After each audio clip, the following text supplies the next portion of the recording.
Alrighty guys, reporting in for the third update of this Massachusetts RMV JDM imports K vehicle ban.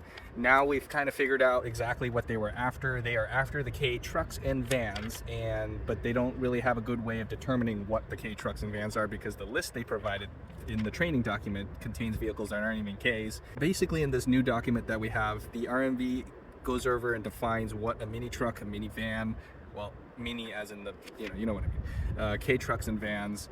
They define them as small versions of trucks and vans typically imported from abroad. The reason they are denied is that they aren't endorsed by the NHTSA, so it doesn't meet FMVSS, the Federal Motor Vehicle Safety Standards. They cannot be titled and registered because they cannot be operated on public roadways. So that part is kind of concerning because it doesn't specify, like, does that mean new registration? Because the way it's worded, it actually sounds like you can't drive these on the public roadways even if you have a valid registration. There's no talk about revocations of stuff, so maybe they're going to clarify that later on, but what we got right now, that's what we have. They give the same list of examples of vehicles from this, the second video that I released. There's a FAQ section for the registry clerks to go over basically how to identify one of these vehicles. It's still less than 17-digit VIN. They're at least 25 years old, and the first registration will have import papers typically in Japanese. Then it has simple questions of going over, like if a customer complains, hey, we've done this before, whatever, they'll just give you the standard blurb of they're not safe, blah, blah, blah, blah, and you could still use them for off-road purposes. Towards the end of the document, they also go over the little bit of, can we just get a title for the vehicle so we can prove ownership to transfer elsewhere, etc.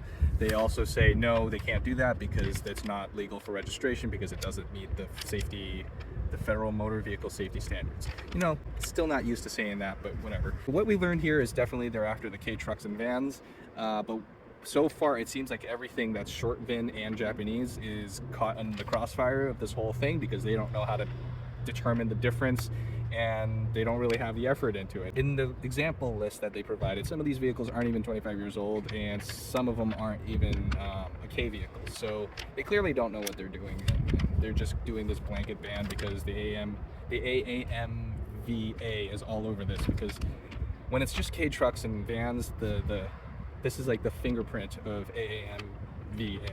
We still don't know if you can actually transfer the title of an existing vehicle that has been registered, that has an existing title.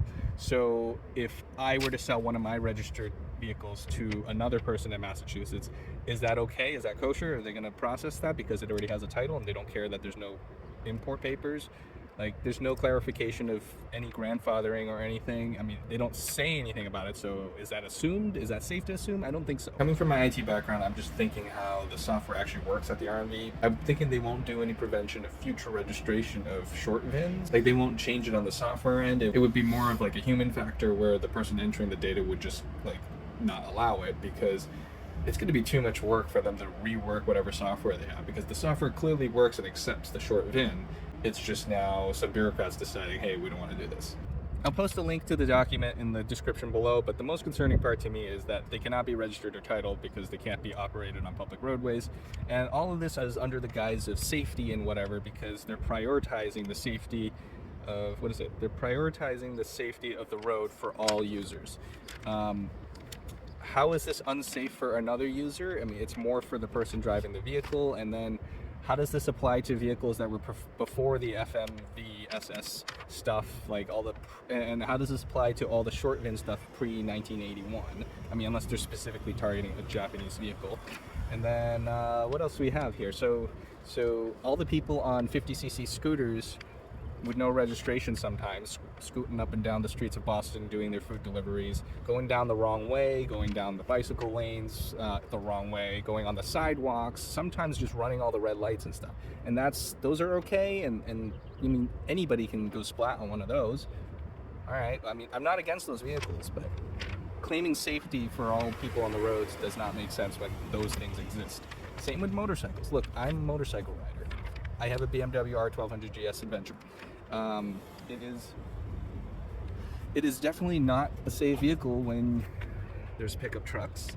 My own Escalade, and like, we'd get demolished really easily.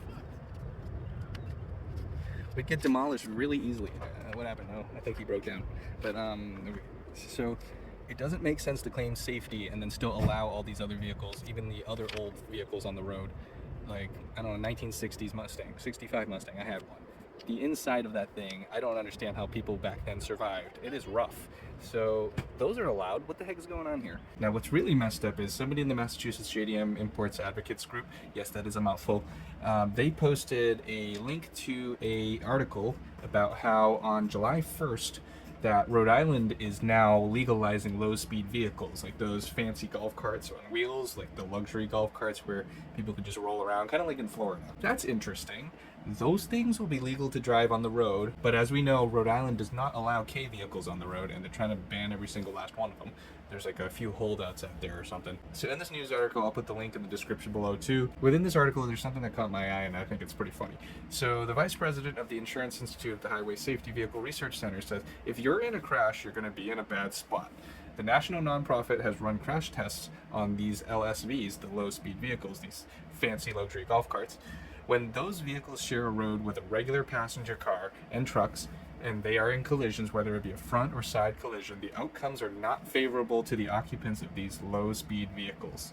The guy that's selling them says, oh, they have built-in safety features. He also says on the roads where people do significantly exceed the speed limit, you've got to exercise caution. But it's already been operating in 48 states successfully. It's very popular. People learn how to use them, so people adopt to the environment.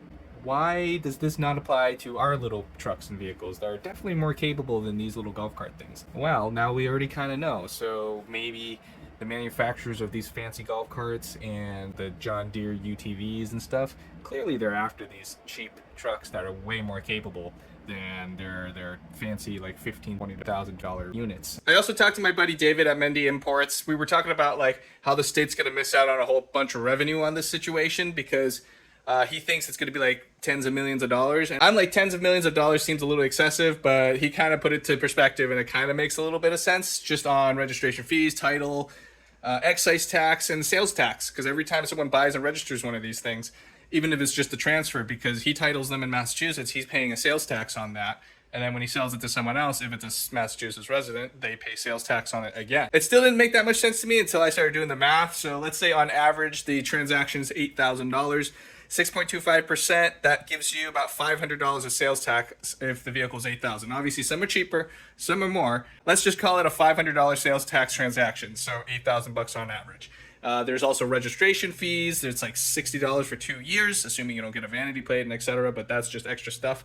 There's the title fee, it's $75. There's excise tax that the city will charge you wherever you registered your vehicle. So I think on average I pay about $25 to $45 on each one of my Ks, or these little import things. He also thinks 10,000 of these vehicles have been registered through the state in the past like few years. So I was like, okay, so 10,000 times 500, not even counting any of the other stuff, that's $5 million. Massachusetts loves money. So maybe when we contact our state legislators, we could also like angle this differently as like a monetary thing, because the state loves to get money, and the RMV's arbitrary change right here is potentially messing up the revenue stream of motor vehicles paying into whatever the slush fund is, wherever all that money goes.